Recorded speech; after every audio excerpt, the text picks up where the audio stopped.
KCR passport broker నుంచి Telangana CM వరకు, Telangana CM నుంచి తెలంగాణ హిస్టరీలోనే ఒక ఫెయిల్డ్ ఆపోజిషన్ లీడర్. కేసీఆర్ గారు ఫస్ట్ పాస్పోర్ట్ బ్రోకర్ ఉండే, దాని తర్వాత టీడీపీలో ఏదైందో స్పీకర్ లెక్క పనిచేసిండు, ఏదో పనిచేసిండు. కేసీఆర్ గారు ఎప్పుడైతే చంద్రబాబు గారు వారికి మినిస్ట్రీ పదవి ఇవ్వలేదో అప్పుడు పదవి పైన ఆశ, ఎందుకంటే బ్రోకర్ నుంచి మినిస్ట్రీ దాకా వచ్చింది కదా. సో దానివల్ల టిఆర్ఎస్ అనే ఒక పార్టీ పెట్టిండు 2004లో. ఫస్ట్ టైం పొత్తు పెట్టుకొని పోయిండు, సెకండ్ టైం పొత్తు పెట్టుకొని పోయిండు. అంటే తన అవసరాలకు తగ్గట్టు ఏ పార్టీతో అవసరం అనుకుంటే, ఏ పార్టీకి కొంచెం పాపులర్ అనిపిస్తే ఆ పార్టీతో పొత్తు పెట్టుకోవడం ఆయనకు అలవాటు. కాంగ్రెస్ పార్టీ 50 సీట్లలో పోటీ చేసే ఛాన్స్ ఇస్తే పొత్తున్నప్పుడు పట్టుమని 10 గెలవలేదు.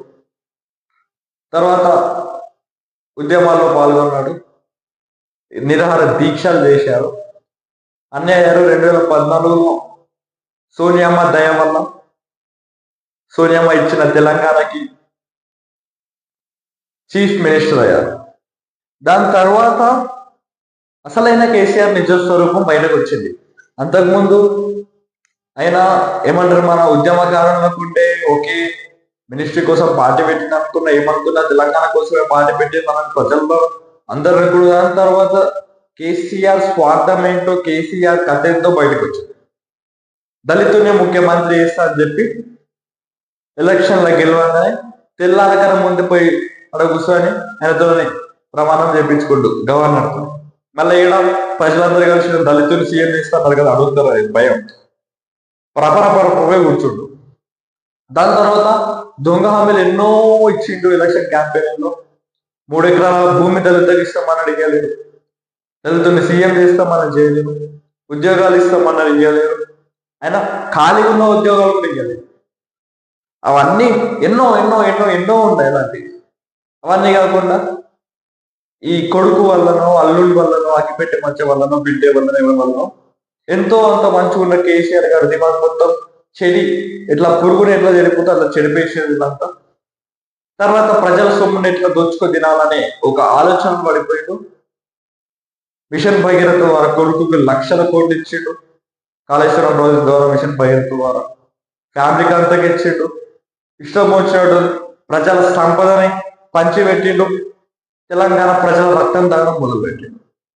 ఫ్రమ్ దెన్ తెలంగాణ ప్రజల సంపదన పైన ₹1 అవగాహన లేకుండా స్టార్టింగ్ 4-5 years కొంచెం బాగానే ఉండే. స్టార్టింగ్ ఫస్ట్ టర్మ్లో అప్పుడప్పుడు ప్రజలను కలుస్తుండే, అప్పుడప్పుడు అసెంబ్లీకి వస్తుండే. తర్వాత ఏమైందంటే ఇక నెక్స్ట్ 2018లో గెలిచినాక ఇక నెత్తి మీద కొమ్ములు వచ్చినాయో, ఏమొచ్చినాయో, ఎట్లు వచ్చినాయో, లేకపోతే రామారావు గారు అగ్గిపెట్టే మచ్చ, లిక్కర్ రాని అక్క అందరు కలిసి ఆయన ఏం చేసినా కానీ ఫామ్ హౌస్కి అంకితం అయిపోయింది. ఫామ్ హౌస్కి అంకితం అయిపోయి తాగుడికి ముందు నుంచే తాగుడికి పెద్ద బానిస మనం కాక, దాని తర్వాత ఓవరాల్ ఫుల్లీ బానిస అయిపోయాడు. తర్వాత ప్రజల సొమ్ము ఎట్లా దోచుకోవాలని మాత్రమే ఆలోచించడం వల్ల, ప్రజల రక్తం తాగి ప్రజల ప్రాణం తీయడం వల్ల ఉద్యోగాలు ఇవ్వకపోవడం, పైగా దానికి తోడు ఈ డ్రామా రొటీలు ఏదైతే వాడు ఓవర్ యాక్షన్ భరించలేక ఈయన చేసిన దౌర్జన్యాలు, వాడు చేసిన ఓవర్ యాక్షన్ భరించలేక ప్రజలు ముట్టిరగొట్టి ఇంట్లో కూర్చోబెట్టారు. ఇంట్లో కూర్చోబెట్టినాక ఆయన బాధ్యత ఏంది, 39 సీట్లు ఇచ్చిన ప్రతిపక్ష నాయకుడిగా 39 సీట్లు ఇచ్చినప్పుడు అసెంబ్లీకి వచ్చి కొత్త ప్రభుత్వంకి, లేదంటే ఆల్రెడీ 1 year అయినా ఏమైనా సరే ఇంకొక ప్రభుత్వంకి వాళ్ళు చేస్తున్న తప్పులు ఏంది, వాళ్ళకి ఇవ్వాల్సిన సలహాలు ఏంటి, వాళ్ళు ఏం చేస్తున్నారు, ఏం చేయకూడదు, ఏం చేయాలా, ఏం అవసరం, ఒక ప్రతిపక్ష నాయకుడిగా 10 ఏళ్ళు ముఖ్యమంత్రిగా వ్యవహరించిన వ్యక్తిగా ఆయన చెప్పాలి. కానీ ఆయన చెప్పలేడు. ఎందుకు చెప్తాడు, రామారావు గారు మళ్ళా చెప్తే ముడ్డీలో కొడతాడు కదా. ఇన్నేళ్ళు సీఎం చేస్తా చేస్తా చేస్తా అని చెప్పి చేయను, ఇప్పుడు మళ్ళా చేస్తాను, అప్పుడు ఓడిపోయాను, అందుకని ముడ్డీలో కొట్టేసాడని ఆయన పాపం ఆయన ఒకసారి కింద పడ్డప్పుడు ఇవన్నీ బయట ప్రచారాలు, రిపోర్ట్ అని రూమర్స్ కదా మనకి తెలియదు, అట్లా రూమర్స్ అయితే ఇచ్చాడు. తర్వాత ఇప్పుడు రామారావు అతి ఓవర్ యాక్షన్ వల్ల ఆయన బయటకు రాలేకపోతుందో, లేకపోతే తాగుడు మానేసే ఫామ్ హౌస్ లో ఉంటుందో, లేకపోతే బయటకు రాలేని పరిస్థితి ఉందో, లేకపోతే వస్తే ఏమైనా చేస్తారో భయపడతాడు. హరీష్ రావు, కేటీఆర్, కవిత వీళ్ళంతా కలిసి ఏమైనా చేస్తారో భయపడుతుందో తెలియదు. కానీ తెలంగాణ చరిత్రలోనే ఒక ఫెయిల్డ్ ఆపోజిషన్ లీడర్ గా మిగిలిపోతుండు. ఎన్ని సెషన్స్ అవుతున్నాయి, సీఎం గారు పదే పదే పదే పదే అడుగుతారు రావయ్యా స్వామి అని, కానీ స్వామి రావు. ఈ స్వామికి సారం ఉండాలా, పక్కకు ఆవకాయ ఉండాలా, ఉంటే దాని తప్ప తెలంగాణ ప్రజల గురించి ఆలోచించింది మాకు లేదు.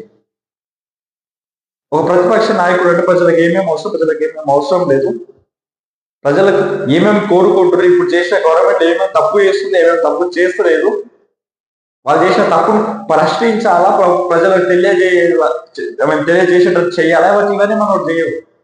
మనం కావాల్సింది అంతే. అది కాకుండా మనకి ఏం సోయి ఉండదు, సోడుకుంటది. సో ఇలాంటి ఒక ఫెయిల్ అపోజిషన్ లీడర్ కేసీఆర్ గారు. సో ఒక ఫెయిల్ సీఎం తో ఒక ఫెయిల్ ఆపోజిషన్ లీడర్, జీవితాంతం ఈ ఫెయిలియర్ ముఖ్య కారణం డ్రామారావు. ఆయన ఒక మంచి లీడర్, కేసీఆర్ లాంటి ఒక మంచి లీడర్, మంచి పనులు చేసినట్టు కాదు, మంచి పాలిటీషియన్ చాలా అరుదుగా ఉంటారు. రేవంత్ రెడ్డి గారు ఎలాంటి ఒక స్టాండర్డ్ పాలిటీషియన్, సేమ్ అలానే కేసీఆర్ కూడా ఒక స్టాండర్డ్ పాలిటీషియన్. తెలంగాణలో బెస్ట్ పాలిటీషియన్స్ చూస్తే టాప్ లో ఉండేది రేవంత్ రెడ్డి, కేసీఆర్ గారి. కానీ ఇప్పుడు ఆయన స్టాండర్డ్ ని మొత్తం దెబ్బ ఇస్తుంది డ్రామాను, ఇంట్లో కూర్చోబెట్టిండు. ఒక ఫెయిల్డ్ అపోజిషన్ లాగా దేశాన్ని పరిచయం చేస్తుంది. ఈరోజు దేశానికి కేసీఆర్ గారు ఒక ఉద్యమకారుడు లాగా తెలుసుండే, కానీ ఇప్పుడు మనకు ఒక ఫెయిల్డ్ అపోజిషన్ లీడర్ లాగా పరిచయం అవుతున్నారు. ఇప్పటికన్నా బయటకు రావాలా, తెలంగాణ ప్రజల కోసం ఏమైనా సలహాలు ఇవ్వాలా, ఆయన దిమాగ్ ఎంతో అంత ఉంది, కానీ తెలంగాణ ప్రజల కోసం ఉపయోగించి తెలంగాణ ప్రజలకు మంచి చేయాలని కోరుకుంటున్నాం. Thank you.